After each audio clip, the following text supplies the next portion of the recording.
Olá, seja muito bem-vindo. Hoje a gente vai mergulhar num tema que, de um jeito ou de outro, todo mundo já viveu. Como um grupo de pessoas, uma multidão, pode se tornar uma barreira. Exato. Uma barreira que às vezes parece intransponível. E para guiar essa nossa análise, a gente vai usar as interpretações de Jurandir Peruzzi, da obra Acesso Divino através das Barreiras da Multidão. Isso. E é interessante porque a abordagem dele não é só teológica, sabe? É quase um estudo de comportamento de grupo. Sim, ele investiga como as multidões, seja por estarem ali paradas, indiferentes ou até por serem hostis, criam esses obstáculos enormes. E o mais legal é que ele não para no problema. Não mesmo.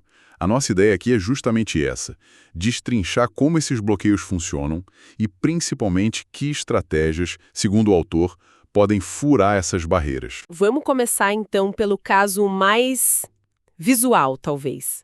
A multidão como um muro mesmo, um bloqueio físico. Perfeito. A gente está lá em Marcos, capítulo 2, a história do paralítico levado por 4 amigos. Ah, essa é clássica. O cenário é caótico, Jesus está ensinando na casa de Pedro e o lugar está simplesmente abarrotado. Não dá para chegar nem perto da porta. A multidão é literalmente uma parede de gente. Exatamente. Ok, vamos olhar isso com mais calma. Uhum. Porque o óbvio é, a porta estava bloqueada. Sim, o bloqueio físico. Mas o autor, ele vai além, né? Uhum. Ele faz uma conexão simbólica que eu achei fantástica. Com Cristo sendo a porta. Exato. Então a multidão não bloqueava só a casa. Bloqueava, assim, a própria solução Nossa, é uma outra camada de leitura, né? totalmente. Mas sabe o que mais me pegou nessa análise? A palavra estratégia. Ah, isso é fundamental. Não era só fé, não era só desespero, tinha um plano ali. E isso, para mim, muda tudo. Muda completamente. É como se a fé precisasse de um plano de ação para funcionar no mundo real e que o plano, né, Sim, a lógica da multidão era, tem uma porta, espera a sua vez. se der, né? Pois é, a estratégia deles foi, a porta está bloqueada, não existe fila, vamos criar um novo acesso. É quase uma mentalidade de startup, sabe? Total. E essa estratégia vem de um grupo pequeno e focado. Adoro a metáfora que o autor usa para eles. As 4 colunas que sustentam uma casa, é genial. É muito bom, porque não é só um grupo de amigos, é uma estrutura de apoio, uma base sólida que se recusa a aceitar o não da multidão. Exato. E aí vem a solução deles, subir. O caminho horizontal está fechado, então eles buscam o vertical. Na interpretação do autor, isso ganha uma dimensão simbólica muito forte. De buscar outra perspectiva. Exatamente. Subir vira uma metáfora para orar, jejuar, como ele sugere, ou de forma mais ampla pensar de um jeito que ninguém mais ali estava pensando. Entendo a metáfora, mas na prática a solução deles foi bem física e barulhenta, né? Quebrar o telhado de outra pessoa. Sim. O autor não corre o risco de, espiritualizar demais uma solução que foi, no fundo, um ato de engenharia do desespero? É uma ótima pergunta. E a análise não diz que eles pensaram, vamos fazer um ato simbólico. A ação foi pragmática. Uhum. O ponto é o que essa ação representa. Representa a quebra de um padrão. Eles pararam de pensar como entrar pela porta e começaram a pensar como chegar até Jesus, custe o que custar. E a ação física, a audácia de destruir o telhado, é a manifestação visível dessa mudança de pensamento. Isso, é a prova concreta. Sabe o que eu acho incrível nisso? A casa estava cheia de gente. Todo mundo queria alguma coisa de Jesus. Uma cura, uma bênção. Sim, todo mundo. Mas eles foram os únicos que fizeram algo. Não ficaram só na vontade. Ali na periferia da multidão, esperando uma brecha. Exatamente. E o ponto central é que foi essa ação, o barulho, a poeira caindo, a audácia. Foi isso que chamou a atenção de Cristo. Não foi um grito no meio da massa. Não. Foi o som da determinação, da inovação. É uma ideia poderosa, né? Uma ação criativa pode romper a inércia de qualquer grupo. A casa estava lotada, mas, como o autor diz, sempre tem espaço para quem chega com uma necessidade genuína e uma estratégia. Ok, então nesse primeiro caso, a multidão é um obstáculo físico, quase acidental, é um problema de volume. Uhum, de logística. Mas nem sempre é assim, certo? Fico pensando nas vezes em que a barreira é mais intencional, mesmo que sutil. E é exatamente para aí que a análise nos leva agora. O foco muda de uma massa anônima para um grupo bem específico e bem mais próximo do alvo. Ah, já sei para onde a gente vai. A história da mulher cananeia em Mateus 15.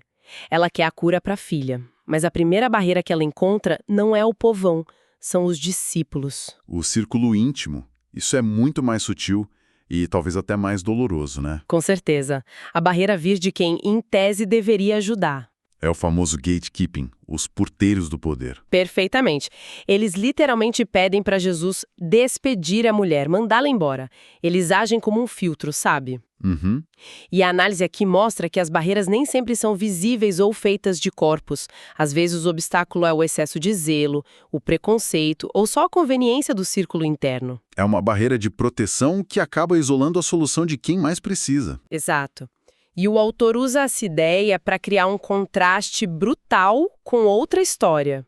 A do enfermo no tanque de Betesda, João capítulo 5. Exatamente. É o outro lado da moeda. Se no primeiro caso a gente tinha um grupo de apoio super ativo, Aqui a gente tem a solidão absoluta. O ponto-chave é a resposta do homem quando Jesus pergunta se ele quer ser curado. Ele não diz simplesmente sim. não, ele dá uma justificativa. Ele diz: Senhor, não tenho ninguém que me ponha no tanque. Nossa, essa frase é de cortar um coração.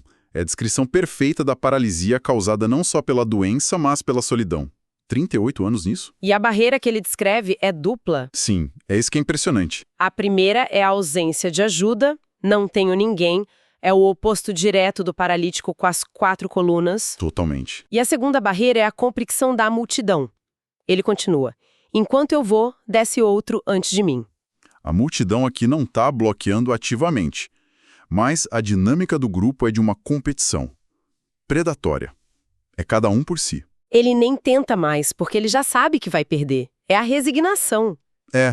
A multidão cria um sistema onde só os mais rápidos, os mais fortes ou os que têm ajuda vencem. E ele não tem nenhum dos dois. E ao colocar essas histórias lado a lado, a tese do autor fica muito claro. O contraste é a chave. Um grupo focado, que inova e quebra as regras. E do outro lado, um homem sozinho, neutralizado pela competição passiva e pela falta de apoio. A solidão nesse contexto é um obstáculo tão grande quanto a própria multidão. Fica claro que a chave não é só o esforço individual. De jeito nenhum. É uma escalada, então.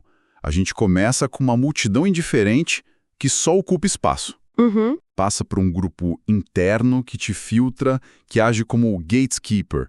Chega na solidão no meio da competição.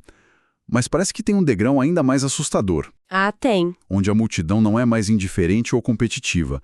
Ela se vira contra o alvo. Com um propósito. Sim, esse é o estágio final e mais sombrio da análise. A multidão como uma força ativa de condenação. A cena diante de Pôncio Pilatos em Mateus 27? Exato. Pilatos está numa sinuca de bico e joga a decisão para a multidão. Que farei então de Jesus? E a resposta é uníssona. O texto diz todos e a análise frisa muito essa palavra. Seja crucificado. A transformação aqui é total.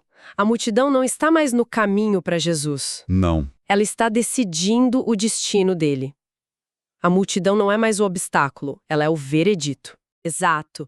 Ela deixa de ser um aglomerado de pessoas com interesses individuais, como era no tanque de Betesda, e se funde numa entidade única, com uma só voz e um só objetivo: destruir. E Pilatos ainda tenta argumentar, né? Mas que mal ele fez. É inútil? Completamente inútil.